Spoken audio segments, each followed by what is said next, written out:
Hello pong muli mga kababayan, mga katambay. Si Manong po dito po sa Tambayan Makabayan.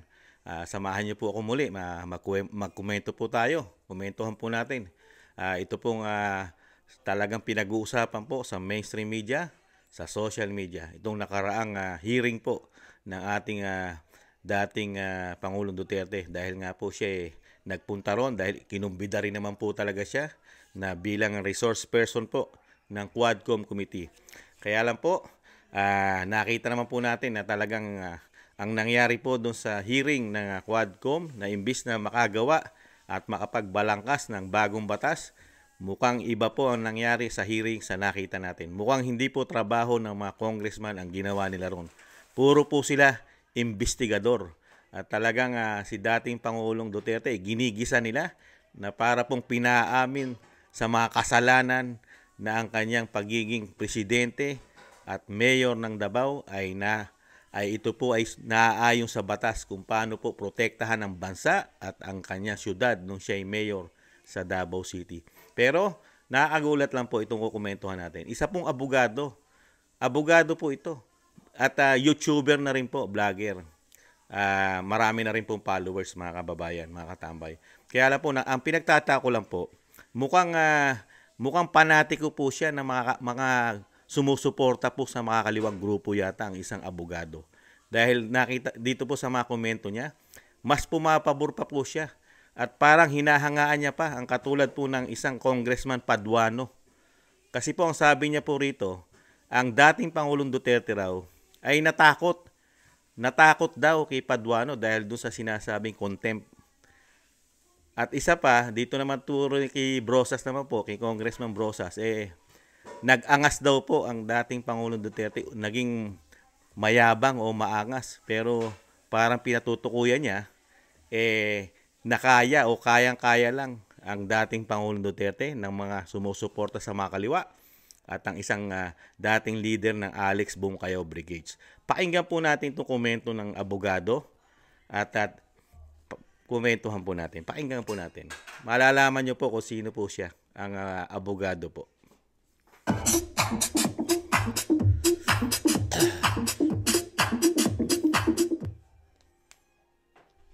Dito kasi sa hearing na ito, umpisa pa lang, nagpakita ng tapang si dating Pangulong Duterte. Umpisa pa lang habang nagtatanong itong si Representative Arlene Brosas. Kanina. So can the former president look them in the eyes and say once more that he takes full legal responsibility for the deaths of their loved ones, Mr. Chair?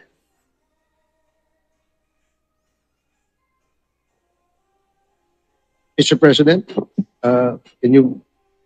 what's the question? What is the question? Can you repeat the question? Mr. Chair, sinabi niya po na full responsibility. So, Mr. Chair, totoo ba yan? Correct. Very correct. Since I was a president, and there was until now, it is problem about drugs. I had to make a policy statement about drugs. At all that happened, yung nangyari pursuant to my order, stop the drug problem in this country, akin yun. Akin yun. Ako ang nagbigay ng order kasi ginawa nila illegal or legal, akin yun. Thank you, Mr. Chair. I take full responsibility for it. Thank you, Mr. Chair. Yun po yung tanong ko. Yung families of innocent extrajudicial killings, kayo din. Vindication Court. Mr. Chair. Problema. Nandiyan ang korte. Tama, di ba? Si Brosas, tingnan nyo. Yung extrajudicial killing, hinahanap niya doon sa mga namatay sa drug war, mga tambay. Kung sa tingin po ng gagawa po ito ng batas, gagawa po ng batas ito, ng bagong batas. Pero may batas na po ng EJK. Gumawa na nga po sila ng batas di ba? Sabi ni Atty. Topacio, yung kabobohan na law ang nagawa nila. Pero ngayon, gagawa na naman sila ng batas dyan. Dahil, ano po ba trabaho niyan? Legislative po yan eh. Hindi po korte yan. Hindi po ba? Hindi naman NBI yan. Hindi naman po sila nasa prosecutor o sa huwes para ganyan po ang pagtatanong. Di ba? Makakagawa po ba ng batas parang hinihiring mo ang dating Pangulong Duterte? Di ba? Hinihiring mo na doon sa kasalanan na sinasabi mo na yung war on drugs ay kasalanan niya dahil may mga namatay. Di po ba? Ano ang sagot ng dating Pangulong Duterte? Nahandyan ang korte. File the case. Kung talagang sa tingin nyo, ang ginawa ko, lalo sa illegal drugs sa ating bansa, para maprotektahan ng mga mamamayan. At lalong-lalo nga, sinasabi ko madalas, yung susunod na henerasyon, yung ating mga anak, mga apo. Di ba? Na hindi na ito tangkilikin ng droga. Kaya lang, ano sabi ni dating Pangulo Duterte? Dahan dyan pa. Hindi nawala. Lumala pa nga di ba? Hindi na nabawasan, malaki kabawasan, malaking porsyento na bawas ng 6 na taon kay dating Pangulong Duterte. Pero pagpasok po ng bagong Pilipinas, mukhang bumalik na yung malaking porsyento na nabawas, mukhang nadagdagan pa yata, mga katambay. Pero dito ka magtataka kay Arlene Brosas, mga katambay. Ito pong congressman. Ito po'y sumusuporta raw po ito sa mga kaliwang grupo. Ayon na mismo sa Vice President, mga katambay. Nakaagulat, hinahanapan niya ng extrajudicial killing o EJK ang mga biktima ng sinasabi po nung war on drugs. Pero hindi niya naman po hinahanapan ng EJK. Wala siyang concern doon sa mga biniktima naman po ng mga addictus, ng mga kriminal. At pati po ang pinatay ng mga NPA. EJK din po yun eh. Yung mga pinatay, yung mga inambus ng mga sundalo. Inambus ng mga pulis. EJK yan. Dahil wala naman tayong batas na bitay, death penalty. Di po ba? Nahihilera na sila sa EJK, extrajudicial killing. Pero wala pong yaw-yaw itong tao na ito. Nahandito lang po sila nakapokus sa mga biktima. Karamihan naman po ay may mga kasalanan at lumalabag sa batas. Di ba? Itinama lang po natin. Kasi nakakagulat lang po, makakarinig ka sa isang mambabatas na dapat pinoprotektahan po ng mambabatas dahil ito po'y hinalal ng taong bayan. Halal po natin ito na maglilingkod sa atin. Puprotektahan po tayo ng mga mambabatas. Kaya nga gagawa rin ng batas ito para proteksyon natin Pero sa nakikita natin ngayon, mas pinoprotektahan po yata ang mga kriminal. Pero yung mga biktima ng mga kriminal, wala tayong nakikita na iniimbestigahan din nila. At hindi nila sinama dyan. Doon ka magtataka.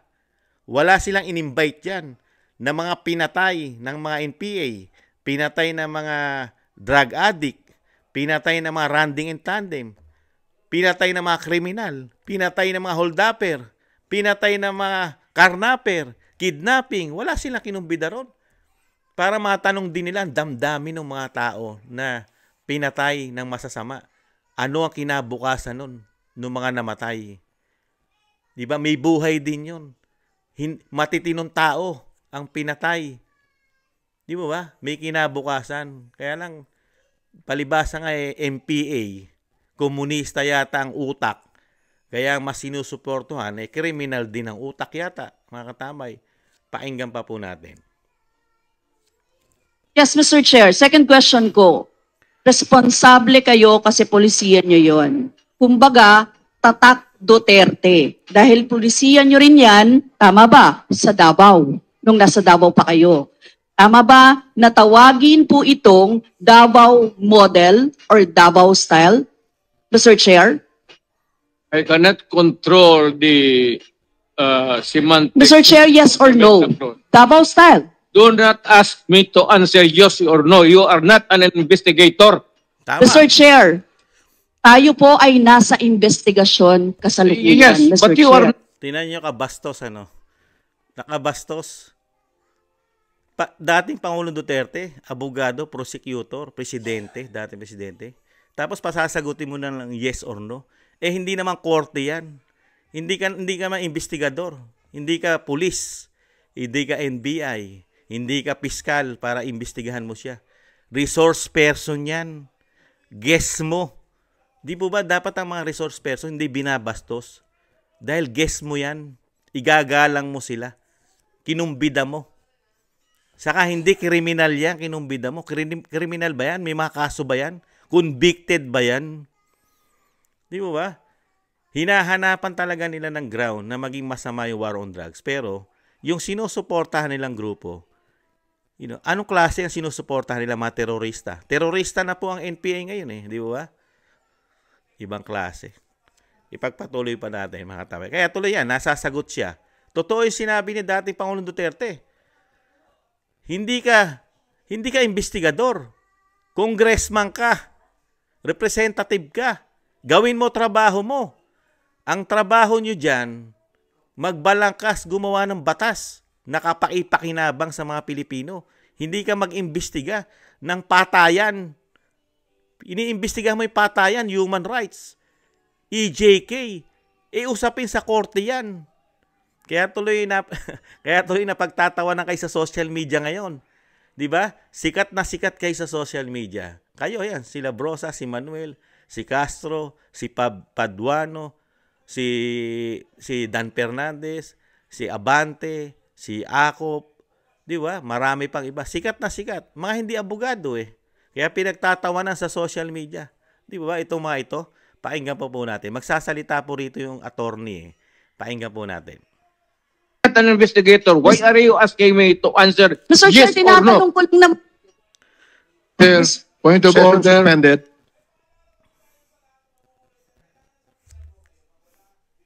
Ayan, tingnan nyo po. Pinatay muna.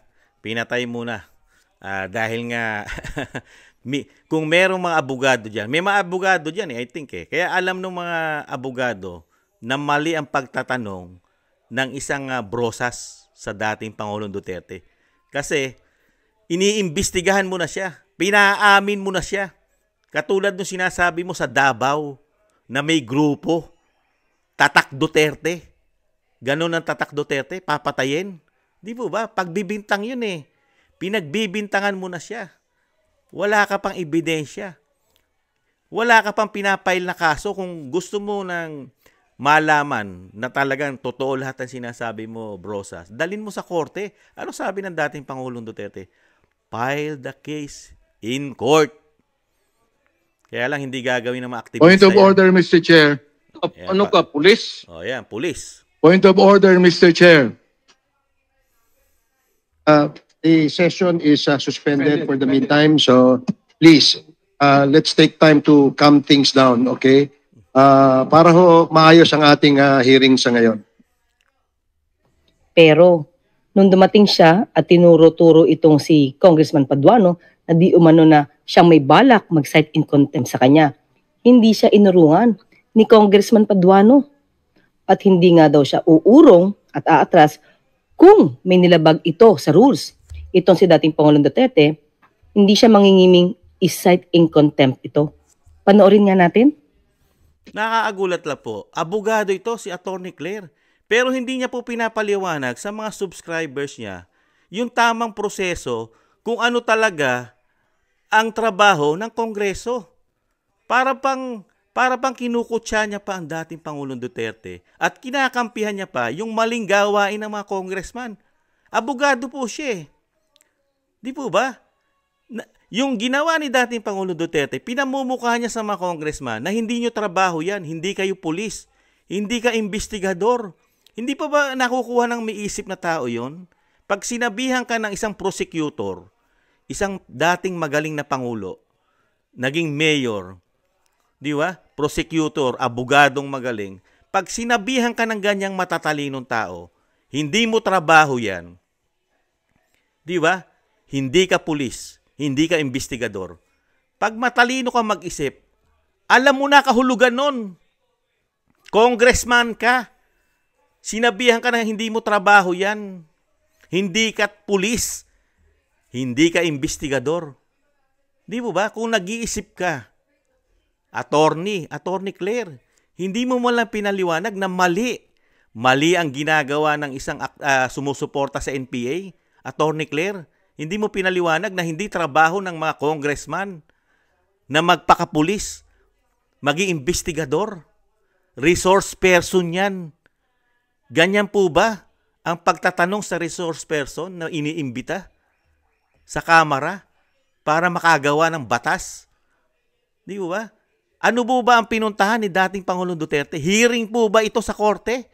Dahil puro investigador po ngayon ang nagtatanong sa kanya. Pulis, investigador. Tapos sasabihan niyo po ngayon na may takot. May takot pang dating Pangulong Duterte sa isang grupo na dating leader na Alex Bongkayaw Brigades at dating NPA din. Mas pinaniniwalaan mo yung nangyari at pinapaboran mo pa yung grupo na sumusuporta yata sa NPA.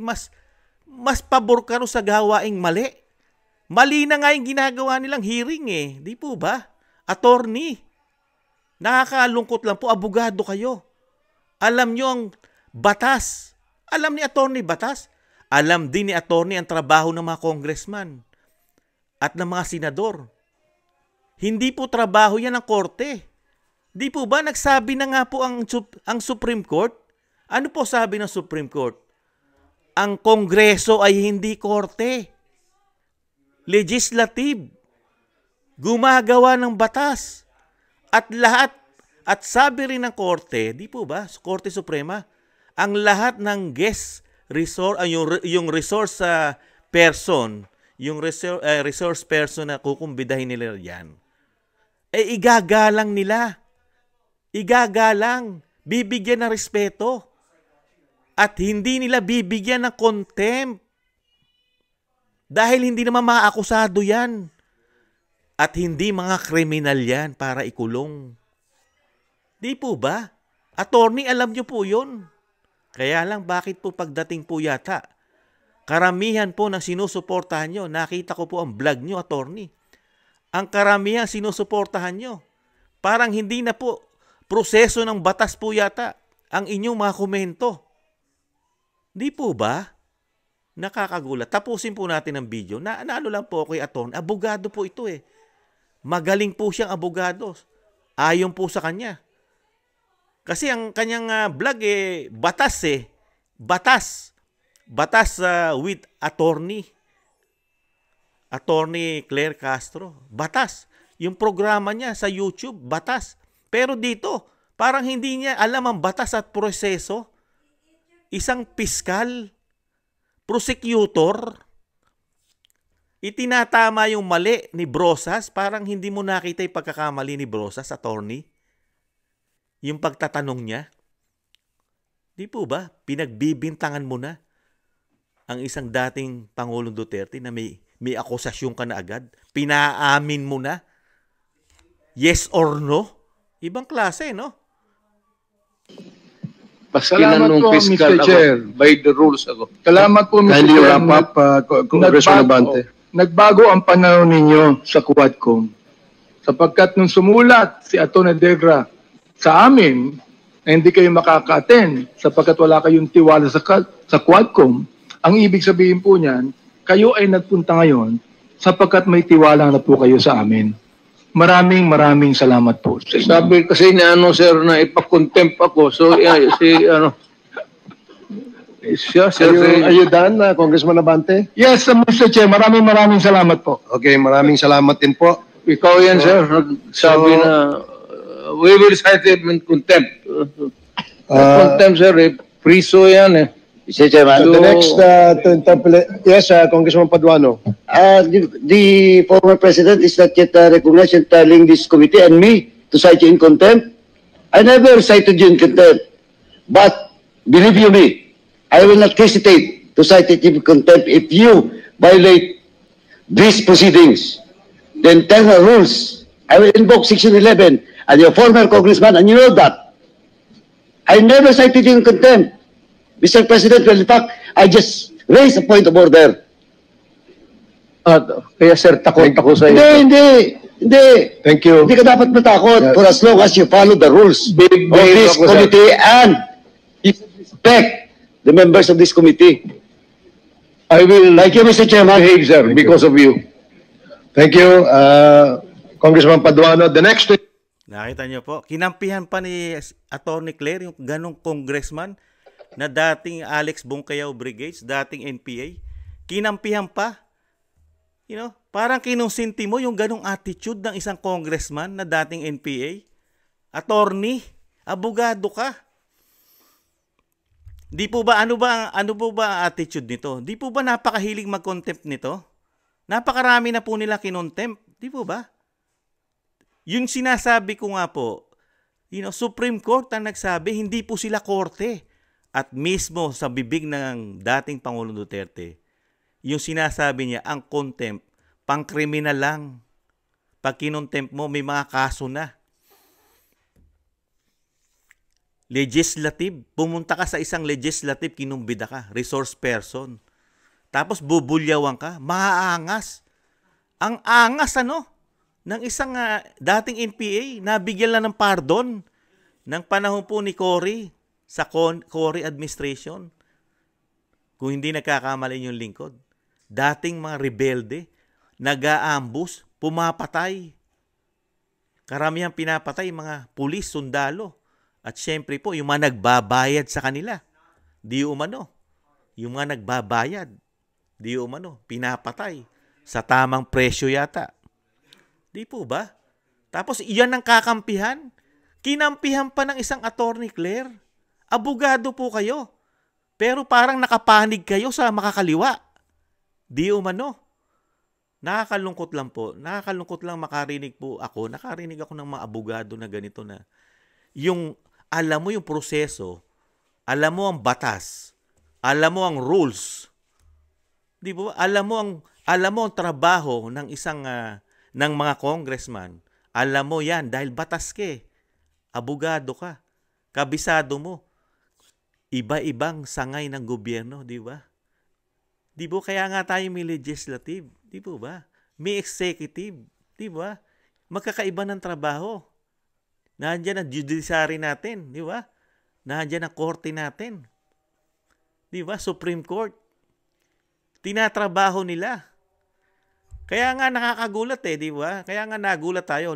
Kaya nga lang itinama sila ni dating Pangulong Duterte. Hindi pa nga bastos si dating Pangulong Duterte.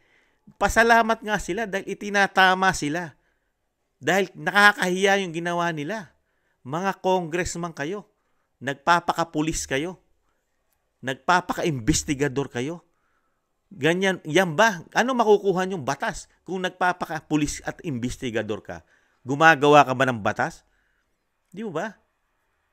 Hinahatulan mo na si dating Pangulong Duterte, lalo yung isang aktivista yata o komunista. Ayon sa ating Vice President, sumusuporta sa mga komunista yan. Di ba? Kasama nila Franz Castro daw. At Raul Manuel. Pare-parehas pong bastos, mga tambay. Kaya nga, wala rin naman tapang. Wala rin tapang si Paduano dahil napakarami na po nila kinontempt dyan. Ilan na po yung nakulong dyan na kinontempt nila. Hindi mo na mabilang, di ba? Yung broadcaster o commentator ng SMNA, yung si Dr. Badoy, si Ka Eric, si Harry Roque, si Attorney Harry Roque. Tapos yung kinontempt din nila yung ibang mga hearing dyan. Di ba? Bakit pagdating kay dating Pangulong Duterte, bunganga lang? Bunganga lang. Di ba? Bakit kaya hindi nila ginawa? Nag-angas lang. At hindi rin naman siya nag-angas magtanong ng napakatindi. Wala naman siya halos itinanong. Di po ba? Pero ang nakakalungkot lang po, ibalik po natin dito. Dahil wala ka naman makukuha rito Ano naman ang panama ni Paduano, ni Congressman Paduano na dating NPA at dating Alex Bungkayaw Brigades at ang isang sumusuporta sa mga kaliwang grupo na si Brosas. Ano makukuha natin diyan? Kakampi ba sa gobyerno yan? Sa tingin niyo po, mga kababayan, kakampi? Sa kabila na nagtatrabaho sila sa gobyerno, pinasusweldo sila ng taong bayan. Sa tingin niyo po ba, ang kanilang paglilingkod ay nasa taong bayan? Mukhang hindi Mukhang nasa makakaliwang grupo po yata. ang paglilingkod nila. Di po ba?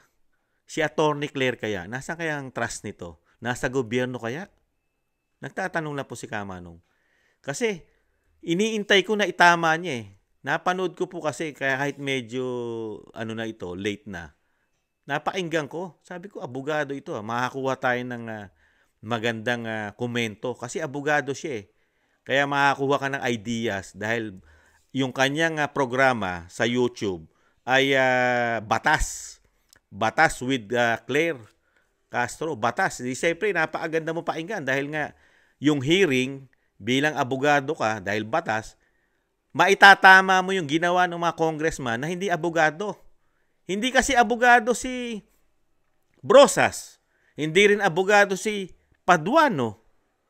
Tapos, ang kinukundina mo at kinu-question mo yung abogado, prosecutor at dating Pangulo ng Pilipinas. Mas kinampihan mo pa yung mga sumusuporta sa rebelde. Kaya doon lang po ako nalungkot lang po ako para sa sarili ko. Nalungkot din po ako para sa kanya.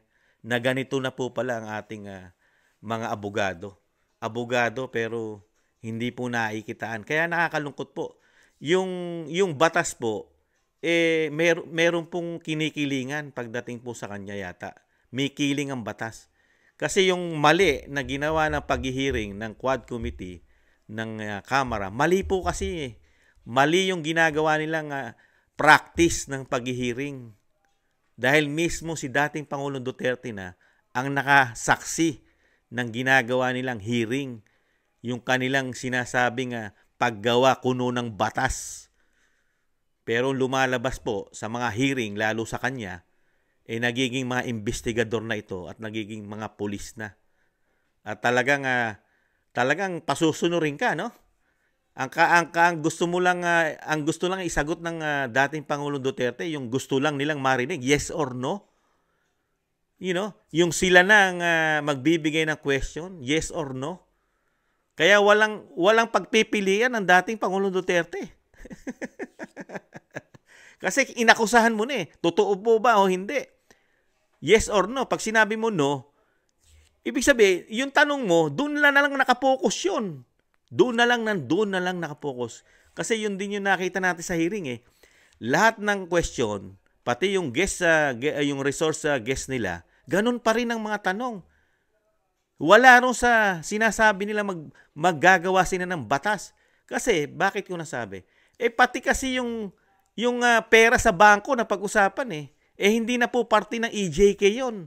Usapin po ng pera na galing daw po sa drug lord na pinagbintang at binibintang ni dating Senador Trillanes na yung kanyang mga dokumentong hawak, palpak. Dahil unang-una, mga wrong spelling at kulang pa ang letra ng mga pangalan na inaakusahan niya. Dokumentado yung hawak niya. Di po ba? Kaya hindi mo masasabi na yung hearing talagang para sa batas na gagawin nila. Dahil kung totoo na batas ang gagawin mo para sa EJK, dapat kumuha ka ng ibang resource person, hindi lang puro yung biktima. Di po ba? Para makuhanan mo rin ng idea bilang mambabatas ka, yung mga saloobin ng mga pinatay naman ng mga biktima. Yung pinatay ng mga kriminal, yung mga biktima. Di po ba? Hindi Ang kinuha mo lang mga resource person, lahat po ng mga namatay doon sa war on drugs. Di po ba? Pag gagawa ka ng batas, dapat kukunin mo lahat. Yung side by side. Hindi lang one side. Nagiging one-sided ang gagawin yung batas. Puro pumapabor lang doon sa mga namamatay na gumagawa ng labag sa batas. Pero wala ka naman kinukuha na idea para maging batas din yung pinapatay ng mga kriminal at lumalabag sa batas. Kaya nga hindi mo masasabi na yung gagawin nilang batas doon ay makatotohanan. Dahil nga una-una, masisilipan mo na. Di ba? Hindi kumpleto ang mga resource person na kinuha nila ron. Karamihan po ng kinuha nilang resource person doon, puro sumusuporta po yata sa mga kaliwang grupo. At lahat po halos detractors po, lahat halos ng dating Pangulong Duterte ang nahandon. na inaakasuhan siya, di ba? Nandun ang human rights.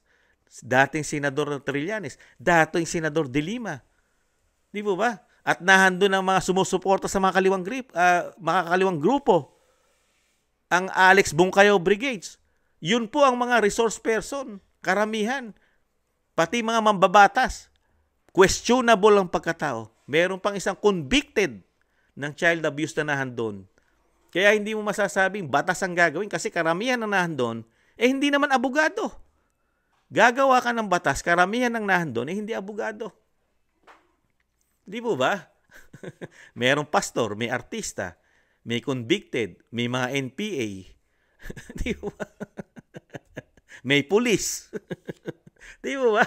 Kaya nakakalungkot lang po. Kaya ako lang po, pasensya na po napahaba po ang comment natin. Nakakalungkot lang po na meron kasing isang abogado katulad po nitong batas. Parang nakakalungkot lang po na mas pinoprotektahan niya pa at parang para po bang parang nakutya pa. Parang minaliit niya ang dating Pangulong Duterte. Para bang mali yung ginawa ni dating Pangulong Duterte. Hindi niya nakitaan ng tama na itinama yung institusyon. Kasi nakakahiya yung institusyon. Pagka laging ganun ang gagawin ng institusyon, nakakahiya.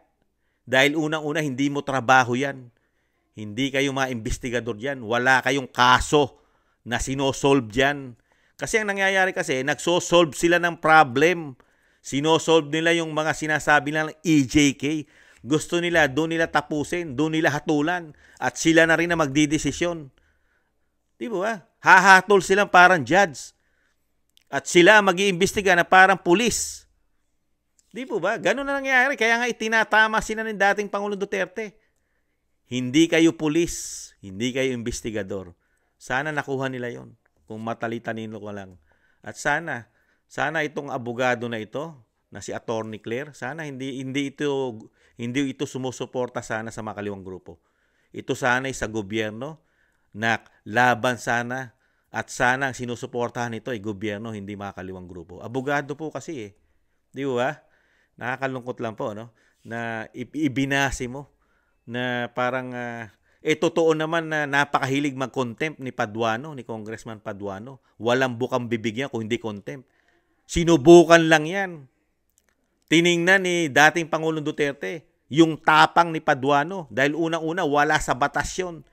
Wala sa batas na mag-contempt ng mga resource person ang Kamara dahil unang-una, hindi sila korte. Ginagalang. Alam ni attorney yan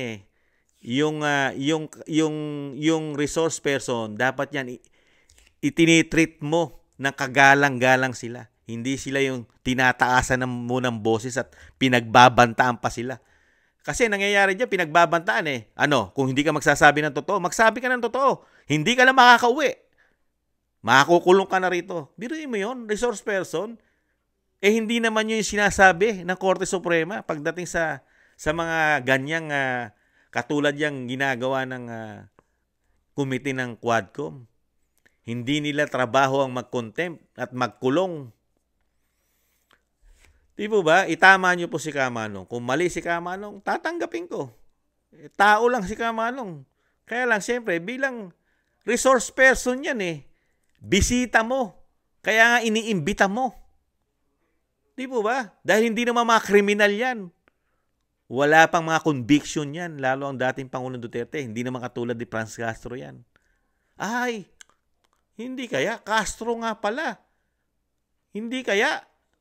Nagtatanong lang, Castro nga pala si Franz. Castro din po to si attorney. Magkaano-ano kaya ito? Mga kababayan, Castro to Si attorney Castro. Si Franz Castro. Tapos yung isa pang journalist o sinasabing mamamahayag, De Castro naman yon. Kaya pala, hindi kaya. Nagtatanong si Kamano, ano kaya ang relasyon nito nung dalawang Castro? Kasi convicted yung isa Diba? At sumusuporta sa mga kaliwa. Hindi kaya ito, sumusuporta rin kaya ito at mga abogado ito ng mga kaliwang grupo? Hindi kaya? Nagtatanong lang si Kamanong. Ano sa tingin niyo mga kababayan? Muli po si Kamanong, nakakalungkot na nakarinig po ako ng ganitong abogado na mas kinakampihan pa niya at panig pa siya. Imbis na itama niya ang batas nung ginagawa po ng committee, Lalong-lalo na yung nagtatanong na hindi abogado. At yung isang nangutya na hindi rin abogado. Sana ang narinigan ni Kamanong dito sa abogado na YouTuber, itinama niya yung mga pagkakamali, kapalpakan ng nagtatanong na hindi abogado sa isang dating presidente, prosecutor, magaling na abogado. Di ba? Kaya lang hindi po natin nakita yun Nakakalungkot. Muli po mga tambay, si Kamanong po, maraming salamat po sa mga nagla-like, share and subscribe at sa mga tumatangkilik po sa ating Tambayang Makabayan sa YouTube at TikTok. Maraming salamat po. Sa muli po, ingatan nawa po tayo. Paalam. Bye-bye.